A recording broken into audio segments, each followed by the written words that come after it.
wake up call, same time. How would I not know how hard it is to do the show I work on? You have to constantly reaffirm that you are good enough, that you belong there, and then always prove it. So I would just always say you gotta do twice the work to get half the opportunity.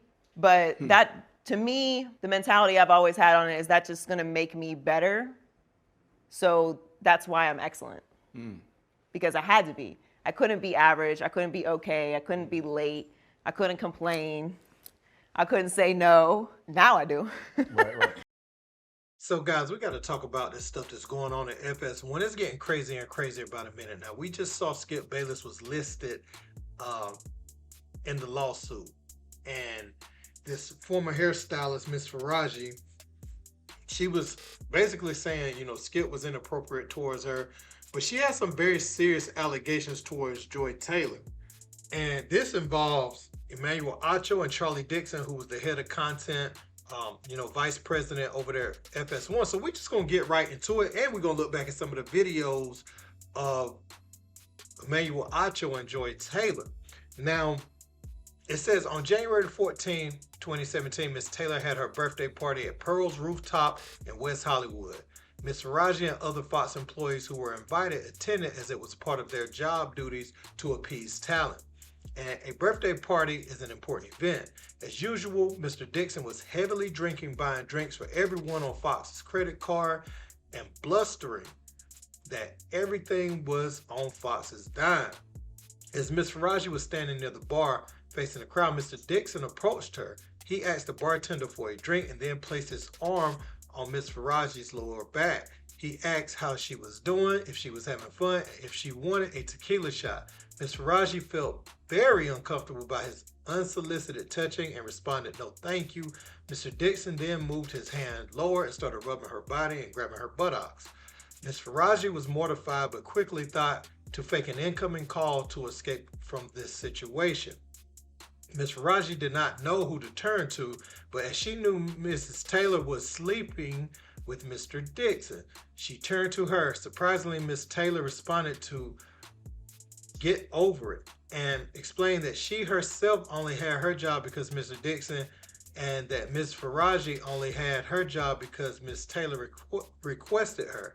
She warned that Mr. Dixon could take both away. Miss Faraji was terrified and then turned to her co-worker, Anonymous, to discuss the situation. Anonymous responded that Mr. Dixon was discussing that the entire situation was sick, but that it wasn't shocking given Fox's culture and that Miss Faraji should remain quiet if she wanted to keep her job. As a single mother who needed the job to support her son, Miss Faraji had no choice but to remain silent.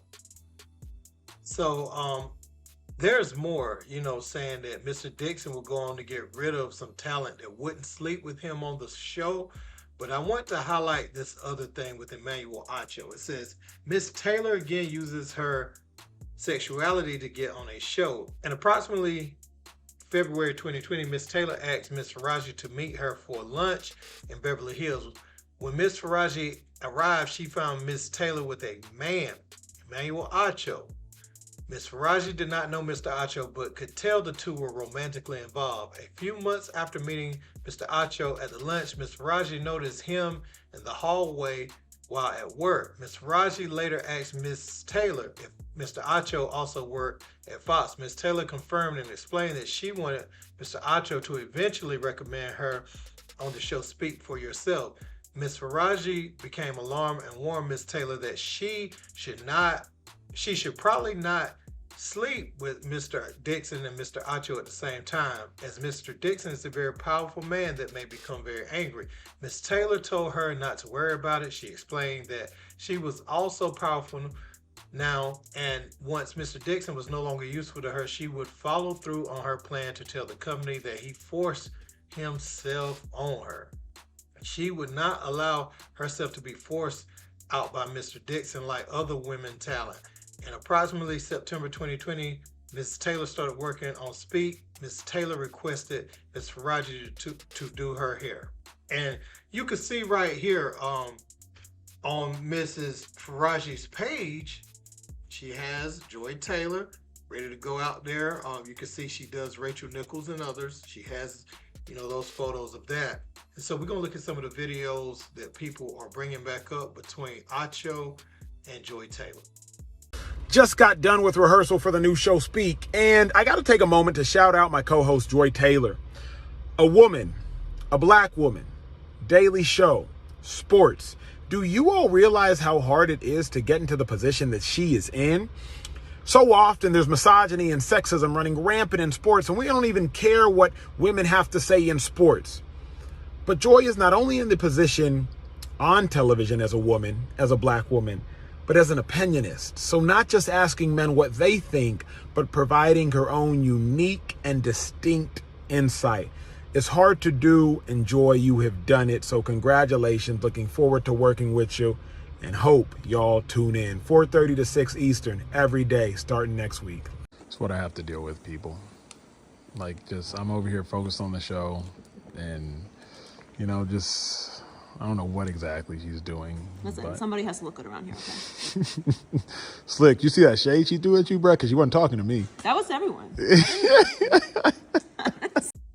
So that's the wild stuff that's going on about Joy Taylor, guys, Emmanuel Acho, and the whole situation over there at FS1. And we know, we see the same people on TV. They get different gigs. They switch the shows around, but we know that certain faces are always popping up, and a lot of times we've seen it. You could even see it if you worked at Food Line or something like that. You could see a manager trying to use his position of authority, to provide opportunities to people willing to oblige his advances or her advances, right? And so we've seen these type of things happen even in our everyday world. So we always hear about what people did to climb up the corporate ladder, what oaths they've taken, what have they done in the bedroom to get where they are today. Did they get there off their own merit? Are we saying they're not talented? No, we're not saying they aren't talented hosts. We're just saying that there's other talent that competes with you. So what are you willing to do to separate yourself is often the question. And these guys, see, back in the day before social media, they could make these advances and just get rid of you if you didn't oblige and really just have the media in their pocket, threaten not to do interviews, and they needed the clicks and stuff back in the day. So they wouldn't even listen to someone coming with those accusations, and they'd have the right people in their pocket to make these people go away or let their claims fall on deaf ears. But nowadays, with social media and everything going on with that, people are able to come out and have a story to tell. Now, some people are questioning why she's saying it now, because they said she worked there, I believe, from 2012 to August of this year, and now she's coming out with these allegations. How long was she going to do it for a check? Just to keep that check coming in. Not trying to victim blame or anything like that. That's just one of the things people saying about her. But regardless, if it happened, it needs to come to the light. She said Skip offered her $1.5 million, and Dirty Mac knows Shannon Sharp, saying, "Hey, you been letting Shannon Sharp, so what about me?" And so these dudes, man, it's just mind blowing though. I can't really say one way or the other because it's all allegations right now. I'm pretty sure Joy Taylor and Emmanuel Acho, these people will say something back. Emmanuel Acho make a video about everything else. So I wonder, is he going to come back and say anything about it? Is he going to use his platform? And also, how scripted will the statement be? We'll be looking for all of that, because they're saying that the culture over there at FS1 is like that. And it don't shock me that any major network like that, you have these sorts of people like the Charlie, what's his name? The guy that I was talking about in the beginning, not Acho, but the other one they said, Joy, is messing with Charlie Dixon, I believe his name is. Those type of people, that's what they do. I mean, I look at him like Epstein and all those other, it's not a big surprise to me that we're hearing this. So I just wanted to share that with you guys. I want you to tell me what you think. Don't forget to like, share, and subscribe. Till next time. Peace.